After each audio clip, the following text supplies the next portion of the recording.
Boys and Girls Club of Palm Beach County launching new efforts to be proactive against bullying. So important right now. Here to talk more about that initiative is Jeannie Miranda, the CEO of the Boys and Girls Club of Palm Beach County. Thank you so much for being here. Obviously such an important topic when we talk about kids.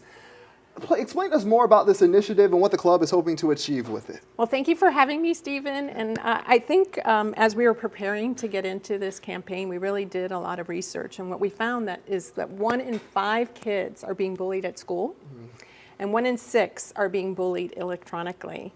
That's a major issue, such an issue that the NIH has declared it a public health issue. So, now I think we've all seen the headlines. Unfortunately, bullying can go to the extreme where a child, even takes their life. And you have to try to get into the mindset of a child that they feel so hopeless that that's the action that they take. That's their resolution to the problem. And with this campaign, what we're trying to do is really eradicate that hopelessness.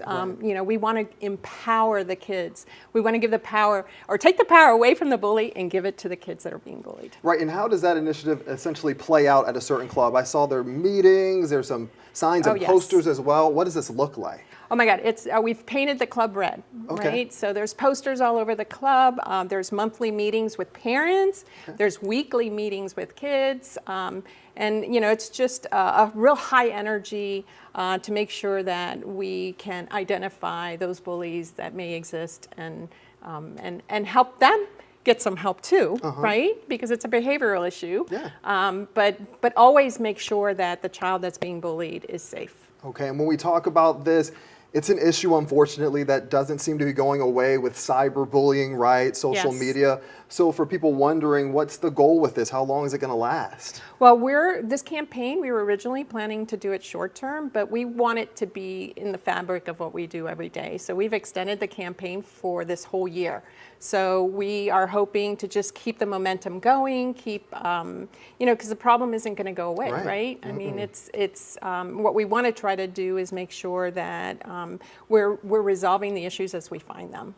Okay, and when we look toward the future, you were here, I believe, a couple months ago talking about a new building. What's an update on that? Yes, so we've had such success. First of all, I want to shout out to the City of West Palm Beach and all the staff that works there. They've been working very closely with us in making sure that this project is moving forward.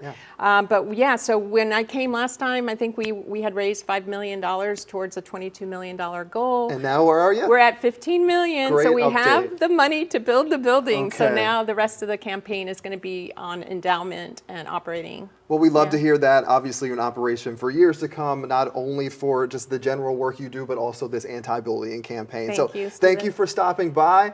And if you're at home, if you want to learn more about this, we have their website on our website right now, a direct link to it. You can find out how to help them out as well. Just type in anti-bullying on WPBF.com. Vanessa?